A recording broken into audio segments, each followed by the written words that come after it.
500 வருடங்களுக்கு முன் வாழ்ந்த சிறுமி இப்போவும் அதே சிறுமியாக இருக்கான்னு சொன்னால் உங்களை நம்ப முடியுதா? சேனலை சப்ஸ்கிரைப் பண்ணிட்டு தொடர்ந்து பாருங்கள். உங்கள் சப்ஸ்கிரிப்ஷன் சேனலுக்கு ரொம்ப முக்கியம், ஒரு மோட்டிவேட்டாக இருக்கும். 1999 வருஷம் சவுத் அமெரிக்காவில் சயின்டிஸ்ட் லுலலயலோ மலை உச்சியில் ஒரு அற்புதத்தை கண்டுபிடிச்சாங்க. 22,000 அடி உயரத்தில் இன்கா நாகரிகத்தை சேர்ந்த ஒரு சிறுமியோட உடலை அவன் கண்டுபிடிச்சாங்க. அந்த சிறுமிக்கு வயது குறைஞ்சபட்சம் 13 முதல் 15 தான் இருக்குன்னு சொல்கிறாங்க.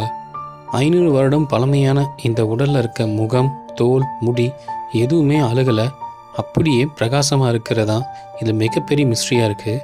இன்காக்களுடைய கேபிச்சிக்கோ ரிச்சுவலை படி அவங்க தெய்வங்களுக்கு உயிர் பலி கொடுப்பாங்க. அந்த ரிச்சுவலை தான் இந்த பெண் கொக்கோ லீஃப், ஆல்கஹால், ஓவர்டோஸ் கொடுத்து தூங்க வைக்கப்பட்டிருக்கான்னு சயின்டிஸ்ட் சொல்கிறாங்க. சயின்டிஸ்ட் ஆராய்ச்சியின் படி இந்த பெண் எந்த வன்முறையும் இல்லாமல் தூக்கத்திலேயே உயர விட்டுருக்கா. இப்போ இவளுடைய உடல் மியூசியமில் பாதுகாத்துட்டு வராங்க. இதே மாதிரி மிஸ்ட்ரி பார்க்க நம்ம சேனலை மறக்காம சப்ஸ்கிரைப் பண்ணுங்கள். தேங்க்யூ.